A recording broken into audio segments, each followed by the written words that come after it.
It is now my pleasure to introduce to you today's student speaker, Ali Imad Fadlallah. In CLA, we take delight in the many accomplishments of our talented students, so it gives me great special pleasure to introduce one of our most accomplished students, Ali Fadlallah, who today is receiving a BA in English with honors. And no wonder.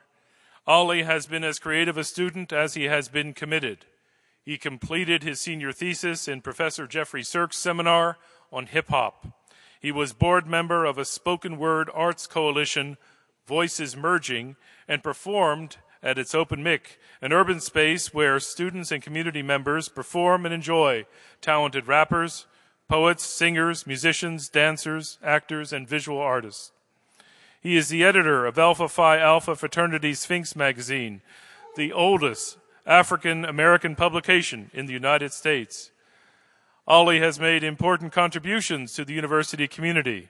He served as an ambassador to the university's Multicultural Center for Academic Excellence and as a program facilitator with Students Today, Leaders Forever, a vehicle for community service and leadership development. Already, he is engaged in service beyond the university.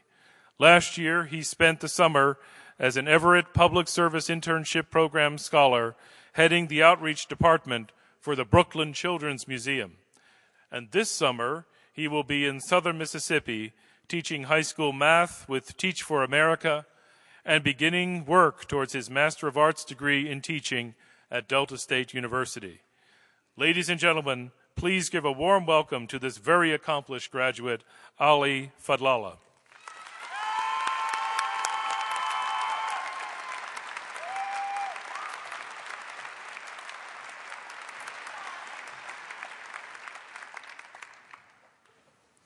Thank you, Dean Parente. And of course, thank you, Regent Beeson, Vice Provost McMaster, Vice Provost Reinhardt, and Vice President and Vice Provost Barcelo. University of Minnesota staff and distinguished faculty, ladies and gentlemen, fellow graduates, colleagues, mentors, friends, and family, what an honor it is, as I stand before you at this class of 2009 commencement, to be chosen to represent one of the largest colleges of liberal arts in the United States. On a reflective evening about a month or so ago, I sat in my thinking chair at approximately 2 a.m. and pondered, as we CLA students love to do, this question: what exactly has this Bachelor of Arts degree equipped me with? Has it indeed built for me a house of wisdom with doors invitingly open to my future? To arrive at an answer, I had to first ask myself 2 questions.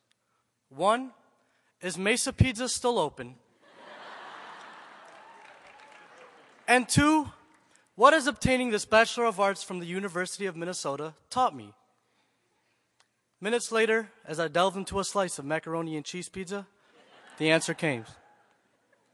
Above all, it has taught me a tradition that traces back more than a century. A university chair that has rang through this campus since 1894, from one side of the Mississippi to the other, as if ceremoniously initiating each building into golden gopherdom. Skayuma. And despite its 3 syllables of energy and its little engine that could spirit, if you're not native to this campus, it may not ring with worldly inspiration. But today is our day. And so for us, my fellow graduates, we belong to a university that has taught us with the boldest of examples to stay true to ourselves and to each other. Skayuma. You see, earning this degree means that the contagiousness of our pride and the everlastingness of our unity has diseased us indefinitely.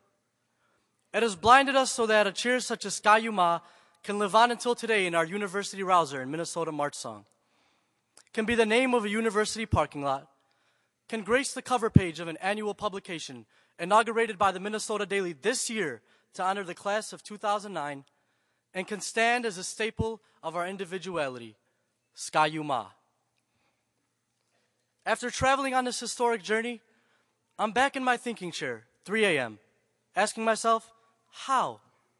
How did a silly cheer between 2 lacrosse athletes, created in a school full of bright and audaciously opinionated individuals, surge into our university celebrations? Was there no sort of screening process? Today, Fellow graduates, rest assured, I have an answer for you. You see, these two individuals did something special, but not unusual. They created something original, but not unprecedented. And with this precedent came permanence, rallying hundreds of thousands behind this cheer for over a century. And then it dawned on me how, in 1894, they made all this happen. They created a Facebook group. You laugh, because of course they didn't have Facebook in 1894. But what they did have, what they inspired others to ascribe to that was far more gravitational in identity and affiliation than a Facebook group could ever be, was a fundamental belief that harmony could resonate in any language, and that unity could be discovered in no language at all, Skayuma. Ladies and gentlemen, the University of Minnesota has changed us in ways that are incomprehensible to the unchallenged person. It has placed us in an environment of diversity and intellectual discourse that has shaped our dreams and our character. I came to Minneapolis from Dearborn, Michigan, the most dense Arab American population in the United States. But it was not until I came here that I was truly able to grasp my identity. The University of Minnesota has taught me what it means to be an Arab American and person of color by providing me with student-driven organizations such as Voices Merging, home to the best spoken word and performing arts open mic in Minnesota, or Students Today Leaders Forever, the organization renowned for the Pay It Forward tour, the community service trip via charter bus, which has recently been cited in Time magazine as one of the best ways to serve America.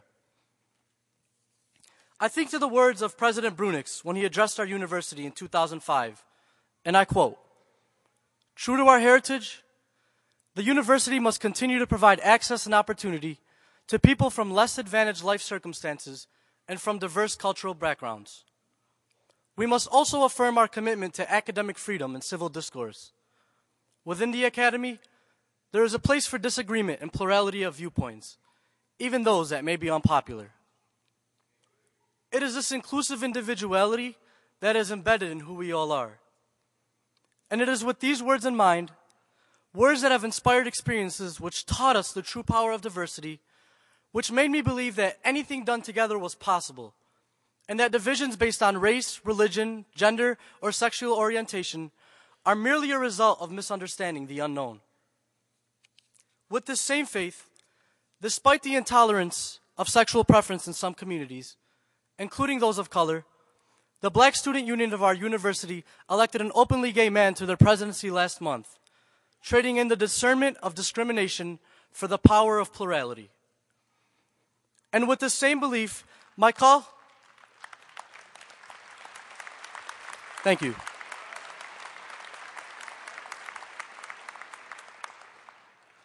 And with the same belief, my call was answered when I challenged the ideas of those who said we could not step out of our comfort zones and make another culture our own. For this same unshakable conviction led me to knock on the door of the Mighty Mu chapter of the great Alpha Phi Alpha fraternity.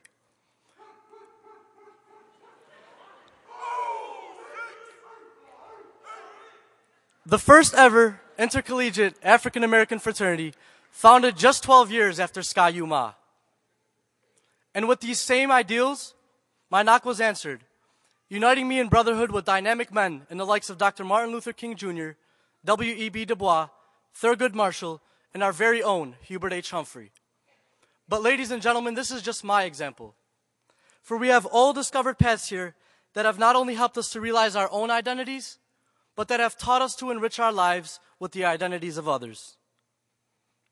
And so finally, as I regathered my thoughts in my thinking chair for one last time, I asked myself, what else has this Bachelor of Arts degree from the College of Liberal Arts taught me? And as my mind wandered for a final session of pondering, the answer came.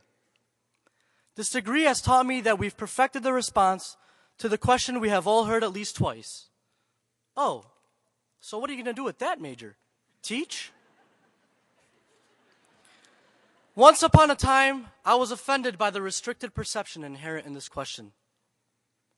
I tell the story of the economics major working at Procter & Gamble, or the philosophy major working for the U.S. Department of Homeland Security. But ladies and gentlemen, I wasn't answering the question. For in the midst of my indignation, I didn't think about the economics major at P&G sitting here today who taught me that the possibilities in the liberal arts were vast. I didn't think about Sky Yuma, but most importantly, I didn't think about you all, who taught me to join forces with other walks of life, taught me to embrace diversity, and taught me to collectively serve the world as people from this university have been known to do best. Ladies and gentlemen, don't let these white tassels fool you, because we represent all colors. Today, as we graduate 45% of the entire university's graduating class, we stand before the world of academia as products of the diversity I speak of. And as you embark on your individual journeys, I have no doubt that each and one of you will make it a point to be servants of all. So starting today, my fellow graduates, when they ask you again, so what will you go do with that major? Teach? I urge you to smile at them and say, why, of course. Thank you. I love you, Mama. And Sky Yuma.